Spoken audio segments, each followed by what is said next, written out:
No hay duda, el pavo está de moda. Cada vez son más los fabricantes de embutido que se enganchan al carro de lo aparentemente saludable para aumentar sus ventas. Y en el pavo han encontrado un filón: pechuga de pavo, longaniza de pavo, chorizo de pavo, incluso algo asombroso: bacon de pavo. Pero, ¿esto es así? ¿Es el pavo realmente más sano que el cerdo? ¿O es una estrategia para que sigamos consumiendo embutidos procesados sin que nos remuerda la conciencia? Bienvenidos al Arrecife. Hace poco uno de vosotros me consultaba a través de un comentario si era cierto que el embutido de pavo era más sano que el de cerdo, algo que mucha gente tiene en mente. Se asocia pavo a sano, mientras que cerdo a colesterol o a enfermedades cardiovasculares. Pero esto no deja de ser más que una simple estrategia comercial. Para averiguar qué es mejor, si el embutido de cerdo o el de pavo, hay que hacer el estudio de forma seria, diferenciando por una parte lo que es la carne en sí o por otra lo que es el proceso de fabricación del embutido. Y es aquí donde nos encontramos las primeras sorpresas. A nivel de fabricación industrial no hay diferencias significativas entre ambos productos. Ambos llevan colorantes y conservantes. Es más, dada la textura de la carne de cerdo frente a la de pavo, el embutido de cerdo tendría menos aditivos que el de pavo, ya que la carne de pavo tiene más agua y por tanto merma más que la del cerdo. Y en caso de curación, la carne de pavo pierde más volumen. ¿Esto qué significa? Pues que usualmente el embutido de pavo, sea en la forma que sea, lleva entre sus ingredientes más cantidad de almidones para que recupere dicho volumen. ¿Cuánto almidón? Pues lógicamente dependerá del precio y de la calidad del producto. A más barato, más almidón.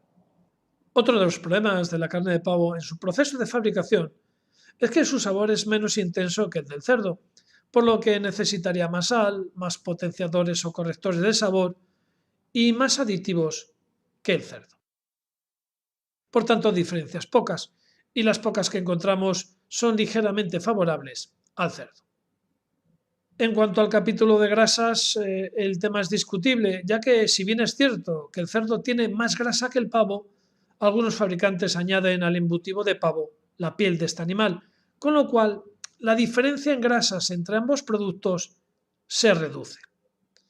Eso sin tener en cuenta que el embutido de pavo lleva más hidratos de carbono que los del cerdo, algo que hará reducir aún más la brecha calórica. Y por supuesto, no tenemos que olvidarnos que en ambos casos nos vamos a encontrar con dextrosa, nitritos, fosfatos y un largo etcétera de aditivos comunes a cualquier producto elaborado, sea de pavo, de cerdo o sea de lo que sea.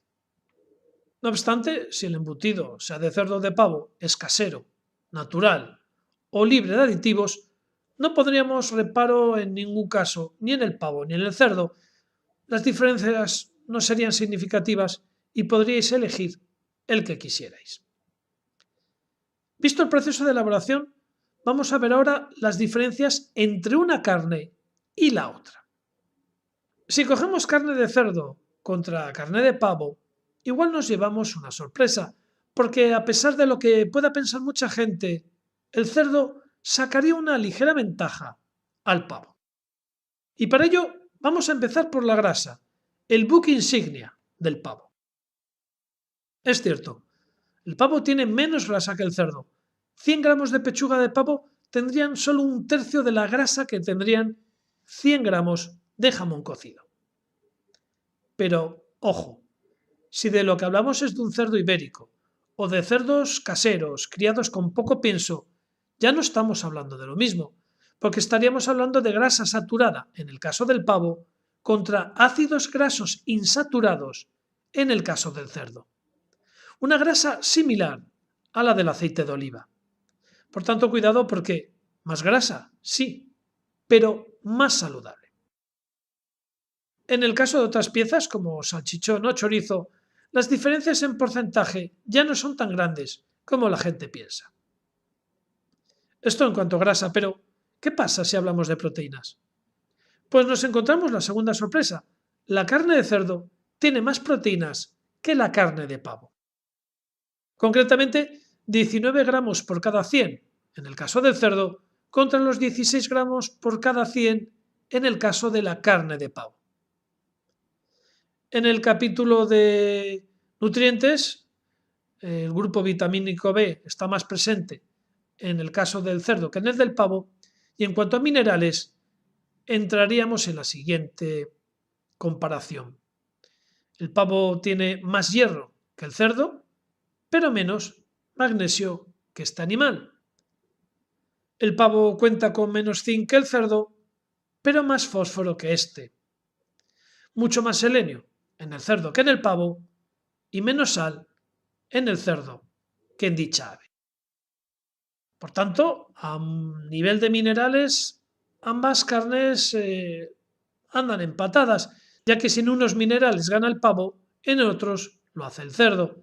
Y las diferencias, salvo en el selenio, no son muy abultadas, con lo que podemos deducir que, en cuestión de minerales, ambas carnes se dan la mano.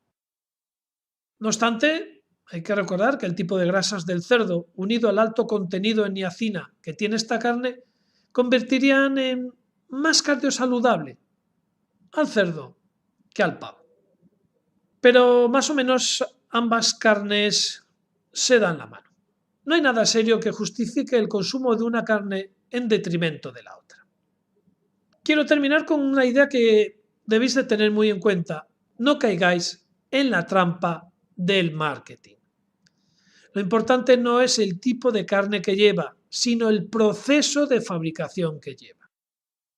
Lo de menos no es si es cerdo o es pavo. No os dejéis despistar por las apariencias de la publicidad. Ir al fondo del asunto.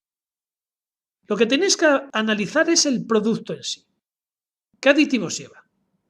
¿Cuántos? ¿En qué número? ¿Qué porcentaje? ¿Qué cantidad de carne está presente? ¿De qué calidad? ¿Cuál es su origen? ¿El pavo es de granja? ¿Es de criadero? ¿Es de explotación masiva? ¿Hablamos de un cerdo de bellota, criado con pienso, con cebo, con recebo? Esto es lo importante. ¿Qué carne lleva? ¿Cuánta? ¿De qué origen? ¿Qué aditivos? El resto, sea pavo o cerdo, lo de menos. No os dejéis llevar por cantos de sirena que lo único que quieren es conseguir que vuestras conciencias se relajen para seguir consumiendo productos que pueden ser buenos o pueden ser nefastos. Y, por supuesto, si tenéis la oportunidad de disfrutar de embutidos caseros, de pequeñas explotaciones o sin aditivos, que sean naturales, de confianza, pues podéis disfrutar sea de cerdo o sea de pavo. Ambas carnes son buenas carnes, lo único que pido es que sean alimentos tratados sin aditivos, que no te manipulen. Una cosa no es sana porque lo diga un fabricante. Quien lo dice realmente no es la etiqueta que ponga pavo, sino la etiqueta que ponga la lista completa de ingredientes. Y es ahí donde vosotros vais a decidir si lo que coméis es sano o no. Espero que esta reflexión haya sido de vuestro agrado y os animo como siempre a que os suscribáis aquí al Arrecife.